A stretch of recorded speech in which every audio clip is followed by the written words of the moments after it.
Shrimad Bhagavad Gita chapter 2 श्लोक 41।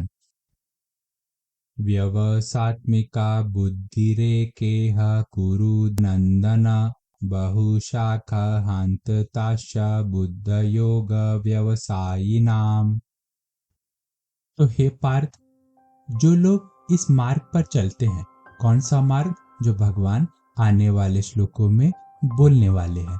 वो लोग कोई भी काम को करने के पहले स्ट्रेटेजी क्रिएट करते हैं, प्लानिंग क्रिएट करते हैं और उनका गोल लक्ष्य भी एक ही रहता है। और जो लोग ये सब नहीं करते, जो ये मार्ग पर नहीं चलते, इसको फॉलो नहीं करते, उनका कोई भी प्लानिंग नहीं रहता है किसी भी काम को करने के लिए, और उसके वजह से उनकी बुद्धि अनेक शाखाओं में जाती रहती है। तो भगवान ऐसा क्यों कहते हैं कि जो प्लानिंग नहीं करते, जो स्ट्रेटेजी नहीं बनाते कोई भी काम को करने के लिए, और जिनका गोल भी एक नहीं रहता है। मतलब कोई काम करना है, मेरे को ए लोकेशन से बी लोकेशन पे जाना है, तो कैसे जाना है उसको भी मुझे प्लान करना चाहिए। जैसे कि मुझे 4 बजे जागना है सुबह, तो मैं डायरेक्ट अगर जागने का ट्राई करूंगा तो नहीं कर पाऊंगा। 4 बजे जागना है सुबह, उसके पहले मुझे एक रात को मुझे जल्दी सोने की प्रैक्टिस करनी मुझे पड़ेगी।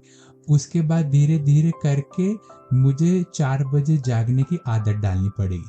तो अगर रात को फिर जल्दी सोना है तो उसके लिए भी प्लानिंग करनी पड़ेगी कि मैं डायरेक्टली 9 बजे सोना ना स्टार्ट कर दूं, डायरेक्टली 10 बजे सोना ना स्टार्ट कर दूं। मुझे हैबिट तो 11, 12, 1 की थी।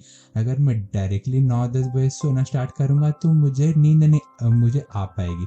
तो मुझे धीरे धीरे करके 15 मिनट्स, 20 मिनट, हाफ आवर, ऐसे धीरे धीरे करके उस ड्यूरेशन को कम करना है।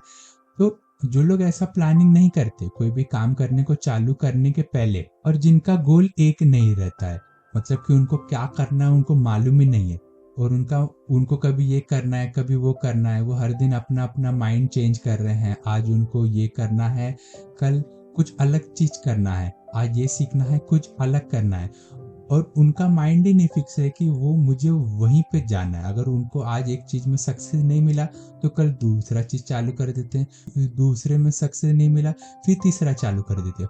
फिर वो उस चीज को करने में, जैसे एक चीज करना था उसको करने के लिए उसका सॉल्यूशन पे जाते हैं, फिर उस सॉल्यूशन को इम्प्लीमेंट करने के लिए वो और 2-3 चीज करना स्टार्ट कर देते हैं। इससे क्या होता है? माइंड डाइवर्ट होता है। तो भगवान कहते हैं जिनका बुद्धि दृढ़ प्रतिज्ञा जिनका है नहीं, जिनका स्टेबल नहीं है, जिनका फिक्स है नहीं, जो प्लानिंग नहीं की, जो स्ट्रेटेजी नहीं की, फिर उनके माइंड, उनकी बुद्धि अलग अलग डायरेक्शन में जाती रहती है। फिर अलग अलग डायरेक्शन में अलग अलग शाखाओं में जाती रहती है। भगवान यहाँ पे शाखाएं यूज करते हैं। जैसे एक शाखा रहती है, 1 से 2 होते, फिर दो शाखा से 4 रहते हैं, फिर 4 से अपने उनके अलग अलग 4 रहते हैं। तो हमको अलग अलग डायरेक्शन में नहीं हमारे माइंड को डालना है। भगवान कहते हैं उन लोगों का माइंड अलग अलग डायरेक्शन में जाता है जो दृढ़ प्रतिज्ञ नहीं रहते, जो प्लानिंग नहीं करते, जो स्ट्रेटेजी नहीं करते, जिनका लक्ष्य एक नहीं रहता है। जैसे एक काम करना है, अगर एक काम को 10 लोग करें और 10 अलग अलग काम को एक एक आदमी करे, तो जिस काम को 10 लोग कर रहे हैं वो जल्दी होगा, रेदर देन एक अलग अलग काम को 10 लोग कर रहे हैं। तो हमको ऐसे अलग अलग शाखाएं अपने माइंड में, अलग अलग ब्रांचेस नहीं बनाने, हमको एक ही ब्रांच रखना है, हमारा एक ही गोल चाहिए। तो भगवान कहते हैं कि जो इस मार्ग पर चलते हैं उनकी बुद्धि एक ही डायरेक्शन में रहती है, उनका गोल एक ही रहता है, उनका लक्ष्य एक ही रहता है, और वह अपने प्लानिंग में, अपने डिसीजन में एकदम फिक्स रहते हैं और बोलते हैं। और जो प्लानिंग डिसीजन नहीं करते, फिर उनकी बुद्धि, उनका माइंड अलग अलग डायरेक्शन में अलग अलग ब्रांचेस बनाता रहता है।